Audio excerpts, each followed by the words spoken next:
Assalamualaikum warahmatullahi wabarakatuh. Perkenalkan, nama saya Asti Munawarti.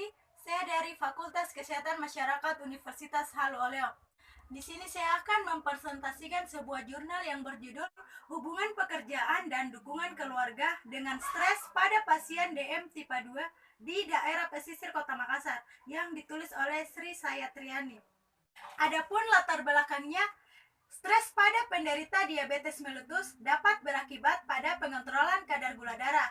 Stres bagi orang diabetes mellitus adalah sesuatu yang sangat merugikan karena akan meningkatkan kadar gula darah. Peningkatan kadar gula darah akan menyebabkan pasien mengalami komplikasi. Komplikasi akan membuat kualitas hidup pasien berkurang. Prevalensi diabetes mellitus di Indonesia dalam kurun waktu 8 tahun terakhir mengalami peningkatan. Berdasarkan hasil riset kesehatan dasar tahun 2007 menunjukkan prevalensi diabetes mellitus sebesar 1,1%. Meningkat pada tahun 2010 menjadi 1,5%. Pada tahun 2013, prevalensi diabetes mellitus meningkat menjadi sebesar 2,1%. Jumlah pasien DM tahun 2014 meningkat menjadi 5,8%, dan pada tahun 2015 jumlah pasien DM meningkat menjadi 9,1 juta. Prevalensi diabetes mellitus di Kota Makassar selama 3 tahun terakhir mengalami peningkatan. Pasien diabetes mellitus tahun 2012 sebanyak 14.067 kasus, meningkat menjadi 14.604 kasus pada tahun 2013. Dan tahun 2014 meningkat sebesar 21.452 kasus. Data Dinkes Kota Makassar tahun 2014.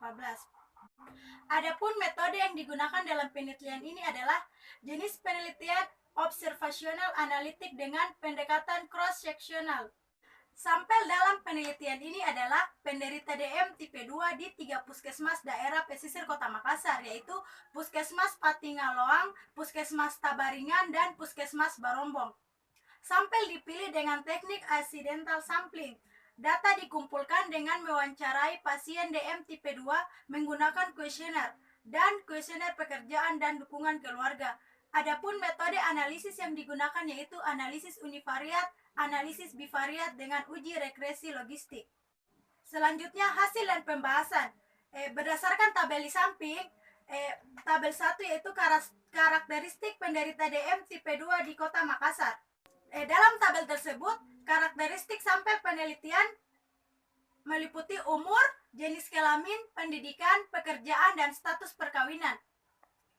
Sampel yang pertama, umur. Responden yang berumur 50-59 tahun lebih banyak yang mengalami stres dibanding kelompok umur lain, yaitu 53 orang atau 44,2%, dan yang paling sedikit adalah umur 19-29 tahun, yaitu 6 orang. Sampel yang kedua yaitu jenis kelamin. Yang banyak mengalami stres adalah perempuan dibanding laki-laki sebanyak 100 orang atau 41,2%. Sampel yang ketiga yaitu menurut tingkat pendidikannya. Pasien DM yang tingkat pendidikannya SD paling banyak mengalami stres, yaitu 55 orang atau 42,0%. Dan yang paling sedikit adalah tidak sekolah, yaitu 9 orang atau 37,5%. Sampel yang keempat itu menurut pekerjaannya. Responden yang tidak bekerja lebih banyak mengalami stres dibanding yang bekerja, yaitu 95 orang atau 45,7%.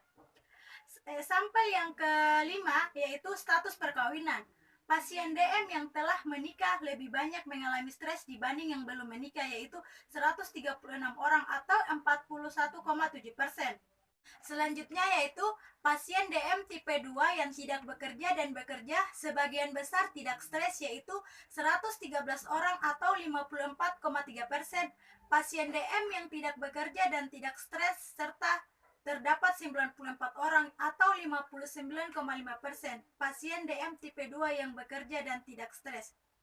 Pasien DM tipe 2 yang tidak didukung dan didukung oleh keluarga sebagian besar tidak mengalami stres, yaitu 68 orang atau 50,7%. Pasien DM yang tidak didukung oleh keluarga dan tidak stres serta 113 orang atau 59,9%. Pada tabel di samping didapatkan hasil Yang pertama, menunjukkan pekerjaan berhubungan dengan stres. Nilai P sama dengan 0,017 kurang dari A sama dengan 0,05. Besar hubungan pekerjaan dengan stres adalah min 0,122. Berarti kekuatan hubungan antara pekerjaan dengan stres adalah kuat dengan arah hubungan yang terbalik. Artinya, semakin baik pekerjaan pasien maka semakin tidak stres. Menurut Morewitz tahun 2006, bila pasien DM tipe 2 tidak bekerja, beresiko untuk mengalami masalah psikologis seperti cemas dan stres, dan masalah keuangan. Tidak adanya sumber penghasilan dapat membuat seseorang merasa khawatir, tidak dapat memenuhi kebutuhannya dan kebutuhan keluarganya yang pada akhirnya akan menyebabkan mereka menjadi stres. Hasil yang kedua menunjukkan dukungan keluarga berhubungan dengan stres. Nilai P sama dengan 0,000 kurang dari A sama dengan 0,05. Besar hubungan antara dukungan keluarga dengan stres adalah min 0,175. Berarti kekuatan hubungan antara dukungan keluarga dengan stres adalah kuat. Artinya, semakin didukung oleh keluarga, maka pasien semakin tidak stres. Hal yang paling penting dari suatu dukungan keluarga adalah individu memiliki teman berbicara, memiliki seseorang untuk memberikan nasihat, memiliki seseorang untuk menghibur dan membangkitkan semangat.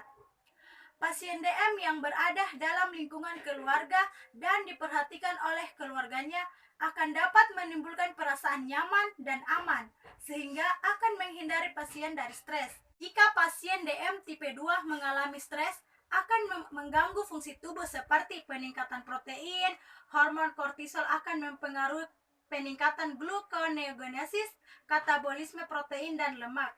Adapun kesimpulan dari jurnal ini adalah berdasarkan hasil penelitian yang dilakukan, maka dapat disimpulkan 1. Pekerjaan berhubungan dengan stres pada pasien DM tipe 2. 2. Dukungan keluarga berhubungan dengan stres pada pasien DM tipe 2. Itulah hasil persentase dari saya. Lebih dan kurangnya mohon dimaafkan. Assalamualaikum warahmatullahi wabarakatuh.